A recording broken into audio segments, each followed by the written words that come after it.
Hello guys, and welcome back to Joe's Ventures. And today we're doing, after a little bit of a break, having a little bit of a holiday from YouTube, but we got a lot of cool mods coming up. So we've got part 184 of our Planet Zoo mod spotlights. We've been taking a look at some of the wonderful mods people have been making and use them to talk about some of the wonderful biodiversity that we share our world with. So today we've actually got quite an interesting assortment of animals. We've got a couple birds. We've got some extinct animals, and we've got a remaster of a former animal, which is quite cool, a really nice extensive one. So we're going to get stuck right into that one. So we're going to be starting off with something that's actually found in my homeland, and we have some at the zoo that I work at. We have the Australian shoveler. So let's have a look at these guys. Australasian shoveler. So look at these really cool guys. So it's a male there. So their Māori name as well is Kuru Feni, I believe you said it, or Kuru Feni. These guys are a really cool species, also called shovelers, spoonies or shovelers. That's just kind of what they're called. So you can see by identification these guys are quite sexually dimorphic. So the males most of the year are quite highly coloured like this. They have like a blue-grey head and neck with a distinctive white band around the base of their large bill. You can see that there. The breast you can see is mottled and white after breeding, but becomes more pure and then nuptial molt in May. Its chestnut flanks, you can see these large chestnut flanks are offset by the large white patch on the base of its tail, you can see going on there. And they got brown-orange legs and dull brown eyes. While the females are just more of a uniform brown, as you can see.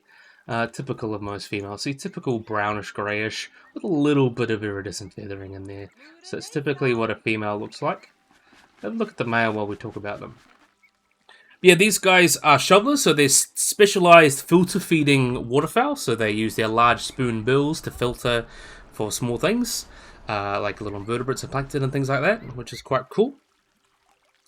In terms of their habitat, these guys are found widely throughout the North and South Island, but also parts of Australia as well, so they're quite a wide range. Resident in Chatham Islands as well, really on Stewart Islands, but they were residents there, and they were also once found on Snares and Auckland Islands, but they're probably extinct from there. But yeah, they can be found in southern parts of Australia, like Tasmania and things like that. That's where they're typically found over there, because there's two different subspecies. There's the Australian subspecies, which is the type Rhinancus rhinancus, which is kind of the one that's found there, but our one's is Varangata, that's from New Zealand. That's quite interesting. So in terms of their population, there's actually no kind of reliable national estimates on their population, but it's estimated to be between 15 and 30,000 birds on surveys taken about Fish and Game New Zealand's worldwide kind of looks at what they've got there. So in terms of their breeding and ecology, they tend to be a highly mobile species, and they'll travel a lot annually to returning to like different areas of New Zealand, and that'll happen as well in Australia to return to different areas where they tend to breed in some areas. Like in El Nino and El Nina conditions, they'll go to different areas to breed, which is interesting. Like other shovelers, they will molt communally in large numbers, and they generally occurs in flocks for most of the year, so they tend to keep to themselves a bit. In terms of food, they eat mostly by filtering surface water or mud through their bill, laminae, which is almost like little teeth. They occasionally will feed up in to feed the wetland floor, and they feed on a wide variety of small fish and water mollusks, crustaceans, insects, but also small seeds of many aquatic plants. And most feeding is done in open water rather than wetland margins. So we'll talk about breeding while we have a look at the cute little babies. Look at these cute little guys. So in terms of breeding, they tend to perform spectacular communal courting rituals at selected or traditional lakes in around July to August. And at the time, flocks can comprise about 80-60% males. Pairs will prospect small and secluded ponds and drains as breeding and feeding territories and nest during October, which is actually later than all of other species of waterfowl. Males will vigorously defend territory and mate until the female has completed about half incubation, about 24 days.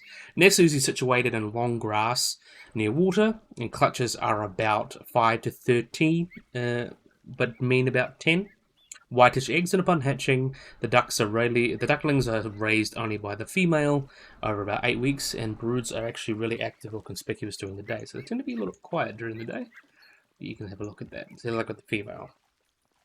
So the threats of these guys, they are a game bird, so they're often hunted. There's estimated annual kill of about 6,500, with half of them coming from Otago and Southland.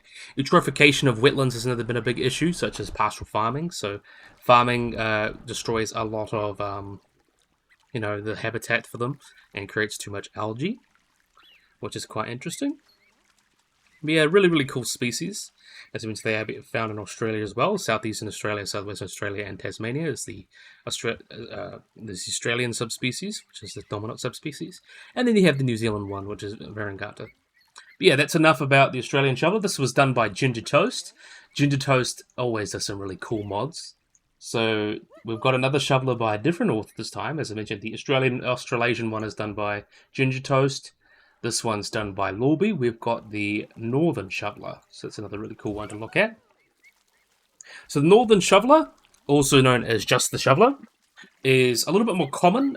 They breed across the northern areas of Europe, across the Paleoarctic, and across most of North America, where they winter in southern Europe, India, Southeast Asia, the Caribbean, and places like that. And they're also a rare vagrant to Australia, New Zealand, places like that. So they're much more wide-ranging than the Australasian one.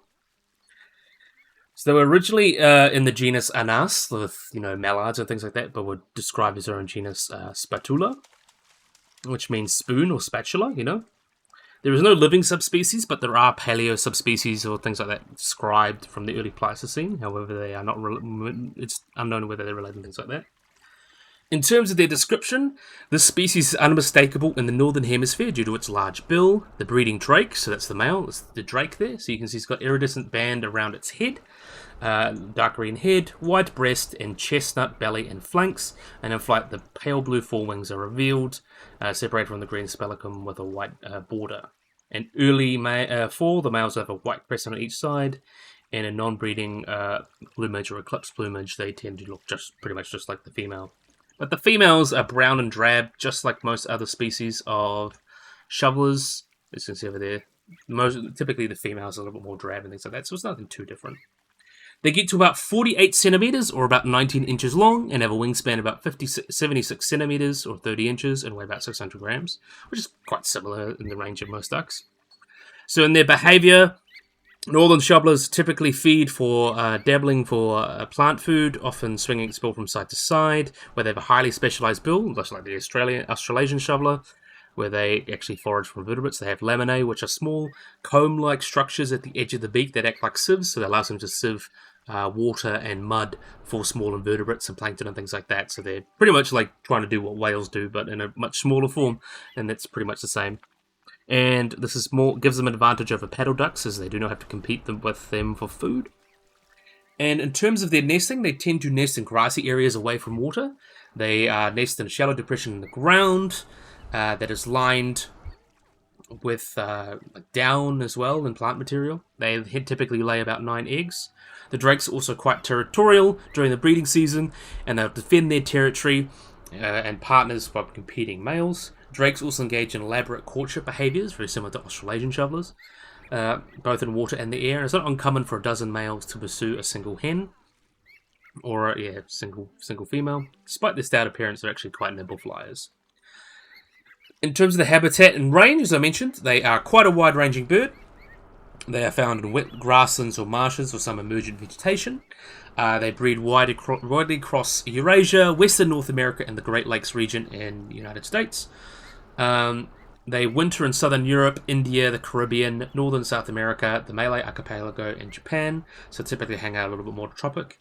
And then they'll go up to warmer regions such as Idaho, Kentucky, the British Isles, Scotland, Ireland, and things like that. They will kind of move up there during the winter to breed, which is also interesting as well. And they're strongly migratory, and they will winter south of its breeding range, and they've been reported as vagrants as far south as Australia, New Zealand, and South Africa. So New Zealand has had northern travellers before, so that happens when they're quite migratory. They're not as gregarious as other dabbling ducks in the breeding season, and tend to only form small flocks. Among North American duck species, they trail only mallards and blue-winged teal, and over more abundance. And their populations have been healthy since the 1960s and have soared in recent years, and it's estimated to be more of about 5 million birds, so doing quite well. most likely due to favourable breeding, migration, and wintering habitat conditions. So they're actually doing quite well, which is a nice, little thing to hear. But yeah, we'll have a look at these cute little babies as we get a look at them. All baby ducks pretty much look the same, but that's still a cutie. And then you can see the female, and then you compare the quite bright male, which is really, really cool. Nice to see one of them. Really, really awesome. Alright, so we're going to be carrying on. Next mod we've got is done by Leaf. Leaf has remastered the Aardwolf, so it's been added to the striped hyena, and we've got something really cool and given basically a birthday. So we're going to talk about the Aardwolf. So the Aardwolf is an insectivorous hyenid species native to East and South Africa, and its name means earth wolf in Afrikaans and Dutch. It's also called the Maharjackal, or the Main Jackal, or termite-eating hyena, or the civet hyena, based on its habit of secreting substance from its anal gland, very similar to civets. So, unlike many large relatives in the order Carnivora, they do not hunt large animals. They eat termites and their larvae, and mainly termites. They can lap up to about 300,000 termites in a single night, using a long sticky tongue, and the tongue has been adapted to be tough enough to deal with the strong bites from termites. These guys typically live in scrubland of eastern and southern Africa, open lands covered in shrubs, and they tend to be nocturnal, nesting during the day in burrows and emerging at night to seek food. So they are a member of the family Hyenidae, so they are related to the hyenas, so they are related to brown hyenas, striped hyenas, and spot hyenas. And it's quite interesting, they are considered the most basal of the group. So they're the most earliest of all the hyenas, so the youngest or oldest one. And then you have the striped and brown and spotted and brown hyena after that, which is quite cool. And recent studies suggest that these guys would have diverged from other hyenas about 10 million years ago. And there is evidence of different subspecies. Could be potentially maybe two different species, just because there's Southern African and East African populations are divided. There's debate whether there could be subspecies or potentially different species, like the Southern and Eastern, potentially. Aardwolves, but I don't know if there's been studies on that yet. But yeah, quite cool. They are much smaller and thinner than resemble a much smaller and thinner striped hyena with a more slender muzzle, black vertical stripes, yellowish fur, and got a distinctive mane. I think that's a female. I don't know if the mane, but yeah, you can see they've got like a little bit of a mane going on. It's the main attraction, a long distinct mane going down, kind of down their back, and the midline to the down of the neck and back, so you can probably kind of see it in their longer tail. Probably that's not the best position to kind of see it, but I don't know if let's see if we can find a better position to actually look at it. Yeah, you can see that kind of mane going down. Probably helps. They also have 1 to 2 diagonal stripes on the fore and hind limbs and several stripes on its legs. The mane is raised during confrontations with the aardwolves, and it's also missing a throat spot that others in the family have, which is quite cool and interesting to know about these guys. So the aardwolf is about 55 to 80 centimeters, or 22 to 31 inches long, excluding its bushy tail, which is about a foot long, or 11 inches, something like that, and stands about 40 to 50 centimeters, or about 16 to 20 inches at the shoulder. An adult weighs about 7 to 10 kilograms, or 15 to 22 pounds, though sometimes even reaches up to 15 kilograms, or 30 pounds. And the aardwolves of the south of the continent tend to be smaller than the eastern ones, and they are still the smallest living member of the Hyenidae family. And their front feet have 5 toes each, unlike other hyenas that have 4 toes, and it's similar in shape to other hyenas, though much smaller, and its cheek teeth are actually specialized for eating insects. Though it still has canines, though the canines in aardwolves are typically used for defense rather than hunting. You can see that, there we can see it. There's the main attraction, you know what I mean? Comes up a little better. What's happening in the dots? Probably the fur cards or something. Don't know what's gone up with that. Anyway, the canids, they still, as I mentioned, they have that. They have ears very large that are quite similar to the striped hyena. So, in terms of their distribution habitat, they live in open, dry plains, avoiding mountainous areas. Due to their specific food requirements, they only live in areas where they can find termites. And they tend to, termites as family depend on dead and withering grass, and are most populous grasslands and savannas, so that's where they typically hang out. And they typically have a territory of adult pair along with their offspring, typically of about 1 to 4 kilometers, or about 0.3 to 1.5 miles. As I mentioned as well, they are nocturnal. They sleep in burrows during the day. They're primarily solitary, though during the mating season they will form monogamous pairs, and they will actually, if they're infringed upon, they will chase the intruder out of the border. If the intruder is caught, which really happens, a fight will occur, and then they'll kind of bite each other and roar at each other. The majority of incursions occur during mating season, which can occur once or twice a week. When food is scarce, they may typically try and, group together and try and make sure they can get away and get some food. The territories are marked by both sexes and are both done by anal glands, similar to, similar to civets, as they mentioned in there. They have scent glands on their forefoot and penile pad. They also will often mark their termite mounds within their territory every 20 months or so, just to maintain that. Their territory may have a lot of dens or numerous middens where they can dig small holes to bury their feces in the sand. Their dens will also be usually using abandoned spring hare or aardvark or porcupine dens, and sometimes crevices as a rock. So they can pretty much use dens that are already used by other animals. And they're not fast runners, and they're not actually quite good at fighting off predators. Therefore, when threatened, they actually will tend to mislead them by doubling back on its track. If confronted, they raise its mane to appear a little bit more menacing, like that baby there. I don't know what's up with the baby adult's mane, but that's fine. And they also will emit a foul-smelling liquid from the anal glands, very similar to like skunks. That's probably a good example. So they typically feed on a species or genus of termites called Tervinamentus, which is a very interesting species. They eat them and lick them off the ground, as opposed to aardvarks who dig up their mounds. They kind of just lick them up. They do not destroy the termite mound or consume the entire colony. They ensure that they've got a continuous supply. They often memorize the location of such nests and return there every couple months. And during this time, other species, they'll speak out types of different species as well, so there's a lot going on there. They're also known to feed on insect larvae and occasionally egg small mammals and birds, but it's a very small percentage of their diet. And unlike other hyenas, they don't scavenge or kill large animals, with animals not eating carrion, so they tend to actually, if they do find a dead carcass, they'll actually go and look for the beetles and larvae in there and not actually eat from the carcass. And they tend to be primarily solitary feeders, mainly because of scarcity of insects. So yeah, they tend to walk around, and they can cover about 1 kilometer per hour, and they're kind of 12 kilometers a night in summer, and then 8 kilometers in winter to better get around, which is quite cool. In terms of breeding will vary a lot depending on location. So let's see if we can find where's the babies? There's the babies. So depending on the location, normally it takes place during autumn and spring. In South Africa, it's early July. And during the breeding season, unpaired male aardvarks will seek their own territory, as well as others, and females to mate with. Dominant males also mate opportunely with females of less dominating neighbouring aardvarks. This can cause conflict between rival males. Some will even go a step further and actually just go into weaker males' territories and just kind of take over. When the female comes into estrus, they add passing to their ticks inside the tricks, the other territories, sometimes doing more in rival territories than others. And females will also, when given the opportunity, mate with the dominant male, which increases dominance male guarding his cubs with her, with copulation lasting about 1 to 4.5 hours. It's quite long.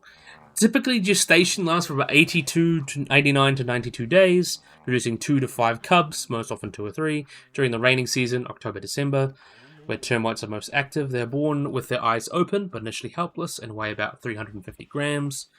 6 to 8 weeks they will spend in the den with their parents, and the male may spend up to 6 hours a night watching over the cubs while the mother goes out looking for food. After 3 months, they begin supervised foraging, and by 4 months they're normally independent, though they often share a den with their mother until the next breeding season. And by the time the next set of cubs are born, the older cubs would have moved on, and they generally reach sexual maturity between 1 and 1.5 to 2 years old. So luckily this species is actually doing okay, which is good. They are widespread, have not seen decreasing numbers, and are widespread across Eastern Africa, and are considered least concern. In some areas, though, they are prosecuted because they believe to prey on livestock, but they're actually quite good for farmers because they actually eat the termites, which can be detrimental to livestock. And they have been killed on occasion by fur and insecticides. and also kill them as well, and by dogs. So other than those minor things, they tend to be doing quite well, which is really, really cool, you know. We love that. We love that for them. Yeah, that's the Aardwolf. This was done by Leaf, you know, a nice remaster by Leaf. I don't know what happened to the main, though. There's been a couple updates. I think they might have added the main, but I don't know. But yeah, we're going to carry on with these guys. So this is a really cool extinct one. This is another one done by Great Cakes Mods. You know, she's going to feature in there eventually, but you can see how cool this one is. So this is Hyrolotherium. So these guys are an extinct genus of Anstrapatherid mammals. So they're a really interesting mammals from the South America. And they're like a group of South American ungulates that were completely isolated in South America from other ungulates that pretty much evolved to be a tapir elephant thing, which is quite cool. And they lived in South America during the Middle Miocene. And the type species is Castadelli, I believe you say that, but this is not the type species. The other one is Mino, which is quite huge. This one got to about 6,000 kilograms, so 6.5 tons. So it's huge. So we'll talk about the first species was discovered by José Alfredo Cansananta in the Macolab Creek in the Hiraco Valley there, and it lived between 13 to 11.8 million years ago in the Honda group. And it was quite a remarkable fossil. They were collected there and then was officially named, these rains were originally called Hyrolotherium castelli, which was named derived from the Latinized, you know, the Hyrcolo beast. And the name Castelli was found there. So that's when it was first described. And then a second species described in 2018, which is this species, Myo, which was found to be a little bit older, about 16.7 to 14.2 million years ago during the early Miocene. It's known from partial mandible and some other things like that, you know, little bits. It's not known super well, but we know some bits of radius ulna, some postcranial remains. But they, since these fossils are not attributable to H. mono, they're actually the large size, actually suggests that these guys may be in the new genus, but they seem to be quite large, which is really interesting. So the holotype of itself is fragments of the skull, a bit of humerus, some canines, things like that. Looking at that as well. And they found that this species would have been kind of in between some of the different species. It would have been comparable in size to like a black rhino, closer to 4 meters in length, but they tend to be an intermediate range between, you know, others Strapatheriums and Strapatherium that got to about 3 to 4 kilograms, but Mayu was estimated to be about 6,400 kilograms, so it's much, much bigger than a lot of these other Anstrapatheres, which is quite interesting. So it may have shrunk over time, because a lot of Anstrapatheres got like rhino to small elephant size, which is quite interesting. And these guys are in the group Ingranatheridae, so they're not own group within the Nodoungulates, which are the group that includes a lot of those weird South American things like Toxodons, Macrocenia, these guys and Strapatheres. There's kind of two families of Anstrapatheres, these Uruguayan therines, which includes Ganstrapatherium, Hyrolotherium, Uruguanatherium, and then the Anstrapatheridae, which includes things like Anstrapatheriums. Two different kind of species there. And they're kind of split by canines as well, and they kind of are really only known from that South continent. So they went extinct before they could go up to North America and be part of the Great American Interchange, which is quite interesting. So that's this particular species. That is this particular species kind of claim to fame. We'll actually have a little bit of a look. See, Anstrapatheridae, family advanced Anstrapatheres carried with developed tusks. Da-da-da-da. Yeah, we mentioned that bit. Holland group, da-da-da. The monkey beds, Holland group is about 7 meters. The most famous is about 3 meters long, which is smaller. Yeah, so that pretty much covers it. And then you can see the cute little babies. Look at the cute little baby. His little friend. How cute is that? And you can see that's a big female. But you can see how huge they get. 6 tons. That's comparable to a elephant. So that shows how big they would have got. That's amazing. But yeah, that was done by Great Cakes Mod. Next up, we're going to be moving on to Josephoartigasia, which is done by Leaf and NicholasLionRider. This is one I've covered in Jurassic World Evolution, but now we finally have it in Planet Zoo. So we'll let them have a look in here and talk about that. So these guys are an extinct genus of actually quite enormous dinomaid rodent from the early Pliocene to the early Pleistocene of Uruguay. And the only living relative it has is the Pacanara, which is a species we actually don't have in the game yet. I would love to see a mod of it, which would be quite cool. And there's 2 different species. There's Magna and Mosei. This one, I believe, is Magna. Yep, this is the larger one, I believe. So the skull of Mosei is basically the same size of a beef cow, but Gina, which is one of the giant larvae, would average 60 kilograms. So Moseni would have had a bite force of pretty much 1,400 newtons. Oh, wait, this is actually the smaller species of Magna. I believe that's... Yeah, it is the smaller species. This is the older species. So it was actually originally named Augusta Magna, which is actually just mean Latin for huge. But it actually was found that the genus name was already used by nematodes, which is like little parasitic worms. So funnily enough, it had to be renamed. Yeah, as I mentioned, their family demanded it, which is the only living relative. Is the Pacarana, is the only one that lived there. Magna, as I mentioned, is the smaller one. So this is much smaller, basically the size of a beef cow in terms of its skull. But Moseni would have been kind of really, really huge, about 500 kilograms is the estimate there. And these are smaller and the older one. So Magna, it was not found in situ actually, and was one of the older 2-3 formations. Thought it might have been a derived species. Which is interesting. San Jose formation, which was found in situ by derived species. So we don't know exactly where it was, which is Magna. But Magna was found in San Jose formation as well. So looking at Magna, they had a root surface of about root surface area about 4.92 centimeters with 5 lobes, which is really thick enamel and really just thick teeth to be able to grind things quite well. Being a rodent, and also being rodents, they can regrow their teeth constantly, especially the incisors constantly. That's quite cool. The incisors in Magna, the early known incisors, are actually quite broad and quite long. So this indicates these guys may have given a lot of straight stresses to them. So they're quite good at resisting much higher bending stresses if they're straight. So being curved just helped them do a bit of a strength.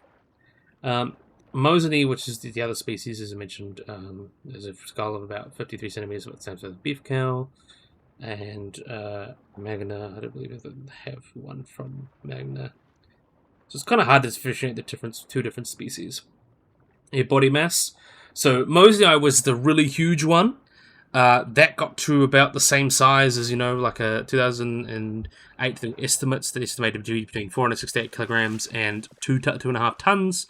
And most recent estimates suggest that Mosei would have been kind of about over a kilogram, so about a ton, about a ton. In 2022, they actually had a better look at them. So for Moseni, which is the larger one, which is not this species, estimates calculated about 500 kilograms or 576 kilograms at the largest, so just over half a ton for that species. And that's quite interesting. But anything over 600 kilograms is unwarranted, which is interesting. But Magna is not as quite well known as Moseni, because that's one's a little bit better, but that was one came first. But still a very large animal, as you can see there. You can see very, very huge. So let's see. Let's check if actually it's the species Magna. Yeah, it's species Magna. So one of the largest rodents, second only to G. Moseni. So it is smaller than its largest relative Magna, but it's still a huge one, which is rather interesting. And that's quite cool. In terms of its bite, there's been looked into the bite of Moseni, which suggests that could be comparable to like canids and felids, so it is quite a strong bite with quite strong incisors, and they believe these large incisors would have been for digging up roots and things like that, and potentially even large burrows potentially, but we can't really confirm that. And these bites would have been really good against predators, specifically the things that live with like borohyenids and terror birds, which would have been predators of these guys. And looking into the diet, they actually originally suggested these guys would have been eating mostly soft vegetation and aquatic plants, but actually looking into it, you would have used their teeth like elephants use their tusks, so they would have been using them to dig and move around things as well. The carbon isotopes suggest they would have been eating only C3 plants, such as leaves and fruits, as opposed to C4 plants, which is grasses. So diet pretty much similar to a modern capybara, not too different, eating a lot of leaves and fruits rather than grasses, which are C4 plants rather than C3 plants. And they would have been able to eat quite large things, and being such large mega herbivores, they would have been actually able to disperse a lot of babies, or well, a lot of seeds around the digestive system, and it would have been quite important for the Miocene ecosystem, which is quite cool. Yeah, I really do like these guys. In terms of its habitats and what it lived with, that where it lived at the time, it lived with toxodonts like Trigodon and Pteranodon, ground sloths, calyptodonts, a darter bird, and potentially a scimitar-toothed cat, which is quite interesting. Vampire bats as well, and it's believed its areas would have been like a forested estuarine system, so that's where it probably would have lived. And yeah, they believe these guys probably went extinct because of climate. During the early Pliocene, potentially got a little bit cooler, and it wouldn't have survived in the cooler habitats that came with the Ice Age and potentially went extinct. Yeah, really, really cool species. It's really cool to have a species like this, and I like that NicholasLionRider didn't instantly go for the large species. So this guy would have still been quite huge, as I mentioned. A Magna would have been kind of about. It was mostly Magna would have been at 60 kilograms. Unless they got them the wrong way around, because that's still a huge animal. About 60 kilograms. Yeah, I think they might have gotten the wrong species the way around, but it's still a huge animal.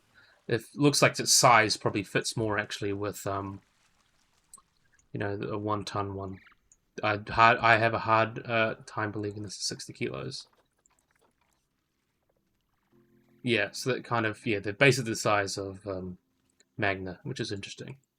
Yeah, a little bit confusing there, but yeah, really, really cool. We'll have a look at the babies while we get a chance, because we love little baby cappies, especially these giant cappies. Even though they're not related to capybaras, they're just kind of ecologically similar. If you want a little bit more information, I kind of delved into it quite a bit when I covered it in, I don't know what episode I covered one, Josephoartigasia in the Jurassic World Evolution mod spotlights, where there was one made for JWE. And I went into a little bit more detail of that one because it was the right species, but I've kind of thought I'd leave it a bit here, unless you want some more. But yeah, they're really, really cool. It would have lived in a very interesting environment like Thylacosphylids. Being that time, it was just so interesting at that time. Yeah, this is the first species, and yeah, really, really cool. So nice to cover this one. So next up, we have got Sarcastodon, another one done by Great Cakes Mods. So let's have a look at Sarcastodon. Or, yeah, Sarcastodon, which means meaty teeth. These guys are an extinct genus of placental mammal, which belong to the extinct family Oxonidae within the extinct family Oxonidae.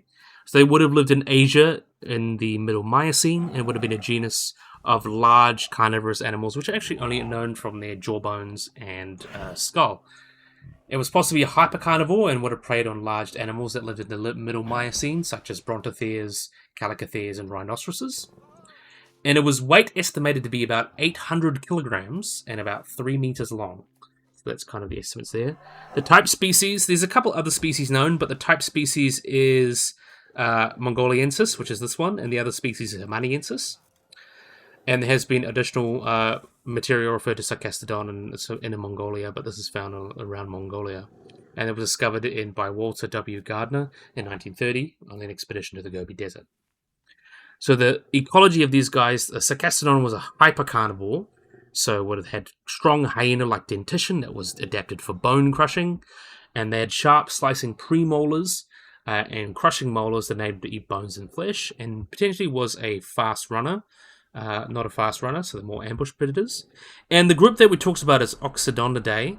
So these guys are a group of extinct placental mammals that were part of the creodonts. So they were kind of outside the group. They were kind of the bears and stuff. A lot of the hyenodonts were the bears and mammals and stuff. Bears and dogs and things before bears and dogs were actually a thing. So they took those large predator niches before the modern carnivorans managed to take those in kind of niches, which is quite interesting. But yeah, that's Sarcastodon done. So we've got last but certainly not least, we'll have a look at them first, but we've got Great Cakes mod that's made another mod there. I might actually just let them speed up a bit because I want to get one that's actually not sleeping and I'm going to look at it. So yeah, it's quite a cool mod. You don't need to show it off just by sleeping. Come on, mates. Someone's got to wake up eventually. There we are. So here's Sarcastodon. You can see that's big, big head. Crushing teeth. Really cool animal. It's really like... It looks almost like a giant civet. That's kind of the best way to put it, with a big round head. Big butty head, which is quite interesting. At least we got to see it do something interesting. Look at the other one. They're all both pooping, so they're just copying each other at the moment. But yeah, quite cool. Definitely a big fan. Really, really awesome. Alright, so last but certainly not least, we have got the peregrine falcon. So let's have a look at these guys. That's another one we've all really wanted to see covered. Definitely another cool species, because Great Cakes Mod has been making a lot of birds recently, which is definitely awesome. So the peregrine falcon, or Falco peregrinus, also known as the peregrine, these guys are a cosmopolitan bird of prey, so they're found pretty much everywhere in the family Falconidae. So really, really cool animal. In terms of description, they have a body length of about 34 to 58 centimeters, about 13 to 23 inches long. They have a wingspan about 74 to 120 centimeters, or about 29 to 47 inches in length. The male and the female have similar plumage and markings, but as with many birds of prey, females are bigger than males, up to 30% larger, so males will weigh between 330 to 1,000 grams, or about 12 to 35 ounces, with females being between 700 and 1,500 grams, or 25 to 53 ounces. Which is quite interesting, and that does differ a little bit between subspecies. The black and the long pointed wings of the adult are usually bluish black or slant grey, depending on the subspecies. We won't get too much into that. But yeah, they got that all pretty similar colour, like this light side, dark underside, with lots of little like stripes and patternings as well. The upper beak is actually notched during near the tip, which allows them to kill prey by severing the spinal column in the neck, which is quite interesting. And also the black malar stripe there actually kind of helps reducing radiation, reduces glare from shoulder radiation when it's trying to see. So it's another really cool adaptation there. So it got its first binomial name, or its current binomial name, by Marmaduke Tossell in 1771, which is quite interesting. Means one from abroad or coming from foreign places. And as likely was given to juvenile birds were taken while journeying to different locations. And falco, which means sickle, the sickle things. And they belong with a genus of lineage includes the hierofalcons, things like the prairie falcon. And the lineage probably diverged from other falcons around the late Miocene, so about 3 to 8 million years ago. And it includes both the peregrine hierofalcon group, includes both old and North American species, and thought to be potentially some hybridization there. So there's multiple different species of subspecies of peregrine falcon that are found pretty much all over the world. There's about 19 different subspecies they're found from both the Americas, Africa, Eurasia, South and Australia. They're the really main landmass that can't be found is Antarctica and New Zealand, which is a little bit sad because I thought New Zealand would like to have one, but we're probably a bit too open for them. This was a subspecies that is sometimes considered potentially a species of Barbary falcon, which is quite interesting. But in terms of its ecology and behavior, the peregrine falcon lives mostly across mountain ranges, river valleys, coastlines, and increasingly in cities. In midwinter, it is usually a permanent resident, or some individuals will remain in its breeding territory. Only the ones that breed in Arctic conditions typically migrate during the winter. So the peregrine falcon reaches faster speeds than any other animal on the planet when performing a stoop, which involves soaring to a great height and then diving steeply to at speeds of 320 kilometers an hour or 200 miles per hour, which hitting one wing of its prey does not harm itself on impact. The air pressure of such a dive can actually damage the bird's lungs. So small bony tubercles in the nostril actually are theorized to guide the powerful airflow away from the nostrils to help protect them. Also, they have a nictitating membrane that protects their eyes and keeps them from clear debris when they're doing that. They also have a malar stripe, which is the stripe, as I mentioned, that's kind of potentially used to help with vision, with radiation. And there's a little bit of controversy of how fast they actually are. They also have like a flicker fusion frequency, which is very fast for a bird and much faster than mammals, so it helps with that. And they have in their study actually testing the flight physics of an ideal falcon, found a theoretical limit of about 400 kilometers an hour in low altitude flight and 600 high altitude flight. But yeah, there is a bit of controversy of how exactly they were recorded like that.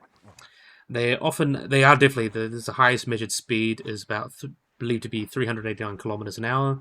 However, radar trackers never confirmed this, and there's been a lot of controversy exactly where they fit, which is interesting. So get into. In terms of feeding, we'll talk about lifespan. So lifespan's typically about 19 years, 9 months on average. Mortality is in the first about 59 to 90%. And they tend to be, unless other than things like collision with human-made objects and things, they typically will die because they get hunted by larger hawks and owls. So they have quite a wide diet and are quite adaptable, which actually helps them quite well in cities. They typically feed on medium game sized birds such as pigeons and doves, waterfowl, game birds, parrots, seabirds, and waders.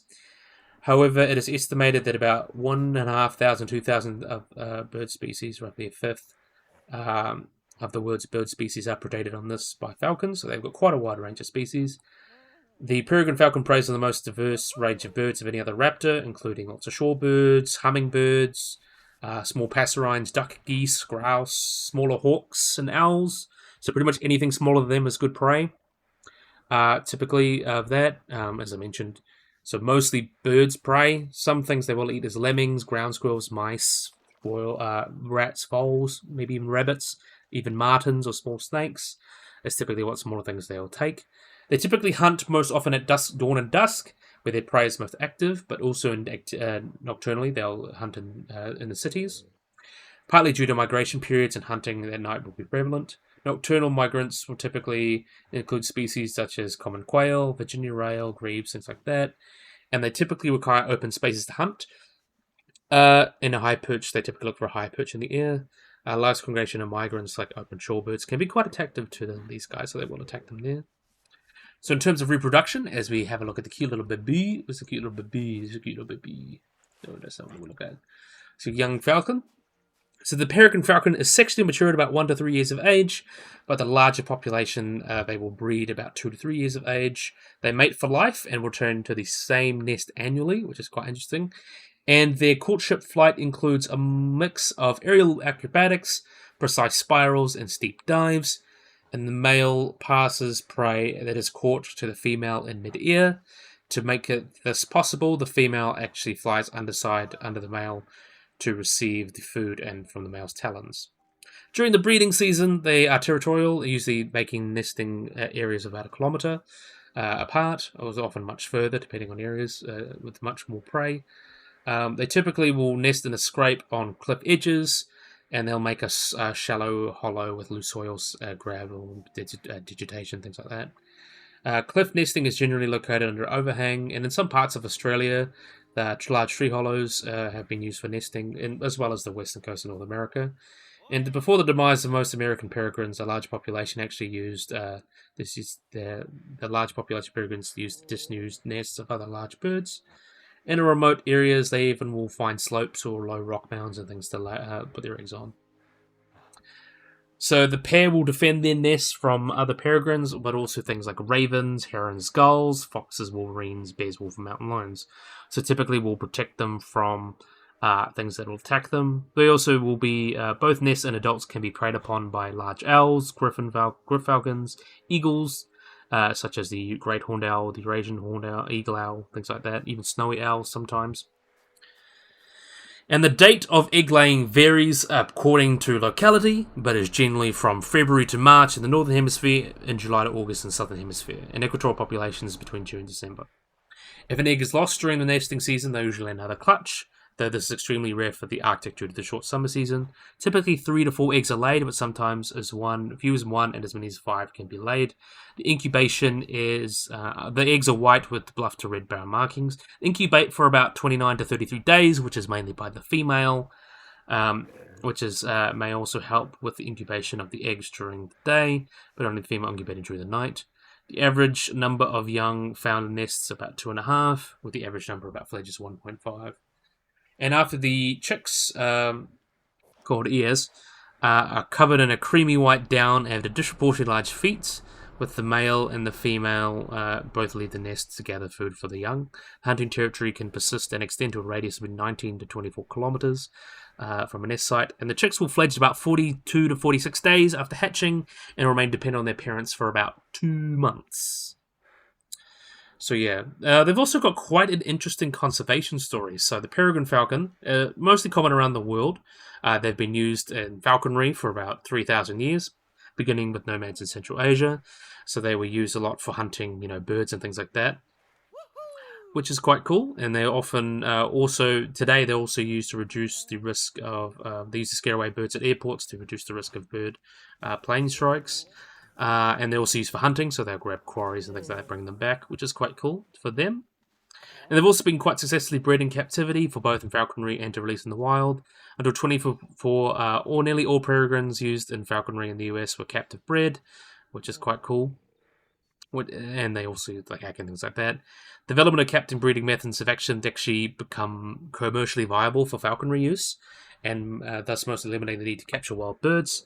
So the main reason for taking wild peregrines is to maintain genetic diversity within breeding lines, and hybrids of peregrines and falcons have been made available to combine the best traits of these species to hunt larger game like sage grouse, which is quite interesting. And they're regularly paired in captivity with other species like the Llano falcon, producing a prairie llano, which is a popular falconry bird. But yeah, this is one of the species that actually declined quite a bit due to pesticides. So they became an endangered species over much of its range due to DDT around the 50s, 60s, and 70s. So DDT happened with a lot of birds. It makes their shells thinner, and that can break before they hatch, and that can cause issues. And it's still quite high levels in there, so it makes thinner eggshells. And they became locally extinct in areas such as the eastern US and Belgium. They became locally extinct. And also things like egg collecting as well would have probably not helped as well. But due to great captive breeding successes, things like using hand puppets to mimic the head and not getting them imprinted to humans, they've actually started to breed for release in the wild. Worldwide efforts were made with the widespread restriction of DDT coming around in the 90s. And there's been some controversy, though, with the captive breeding stock used by the Peregrine Fund to reintroduce and help recover peregrine falcons across the United States were kind of like mixed different species, different subspecies, try and increase genetic diversity. It's controversial there, but they're still around now, which is quite cool. And they are considered, I believe, least concern these days. Yep, they are considered least concern. So they did bounce back very well. So they're a great conservation success story. They've been bounced back in most parts of the world. There's been recovery. There's been a recovery in the United Kingdom, places like Northern Canada as well. They've been doing quite well. They now breed in many mountainous areas, and even in cities, they'll eat feral pigeons as well. So they're quite well adapted for urban environments, which is quite cool. And they're quite important cultural significance. They've often been associated with aggression and marital prowess, like the Egyptian sun god Ra actually has the head of a peregrine falcon. Lots of different cultures like Native American actually kind of some of these guys as like aerial power and considered to be royal depending on different populations and things like that, which is quite cool. Always do kind of love that stuff. But yeah, we'll see the peregrine falcon as well. I want to see if we can get one to use this. So this is a new enrichment that's like an agility course. Let's see if we can get one to use it. Hopefully you use it. Oh, wait, no. Oh, no, he was going to use it. Thinking about it. Let's see if we can get one of them to use this agility course. It has to be one of the parents, because I don't think the babies can fly. There we are. So this is an agility course. As I mentioned, the peregrine falcon can fly at 200 miles per hour, or 300 kilometers, So really, really cool to see that ability shown off. So let's see if it's going to use it. Are you going to use it? There we are. Look at that. Blown up there, and then they can use the enrichment, which is really cool. Fly past! Whee! Nice. So it's so cool that we can create all these cool enrichments and things now. Great Cakes mod has really done an awesome job with a lot of these mods. Like, really, it's amazing what Great Cakes mod has done and given us flying birds, since Frontier kind of refuses to. You can see the go! Whee! Very, very nice. Definitely a big fan. And then it hops down. Brilliant. Bloody awesome. And they can go perch up there as well. But yeah, that's another great one. And you know what? We'll watch it again. Let's be generous. No, that's not what we want. We'll watch it from up here and see how it goes. So yeah, they can definitely use that enrichment. And these are enrichments that you can download just from the workshop. So typically you can just go, look up Aryan Cloud, or you can go get the ones from the link from the mod, and you can get that on there and just download it on there, which is rather cool. So, yeah. I think they're finished with that. I don't know if they are. You can see that wonderful peregrine falcon. Really, really awesome mod. Alright, I think this is a great place to end it. So, yeah, really, really great place to end it. So I really, really, really hope you guys have enjoyed this video. Hope you guys like and subscribe. Always remember to hit the little bell icon to get notified of load anything. So yeah, if you guys enjoyed this video, hope you guys like and subscribe, and bye-bye.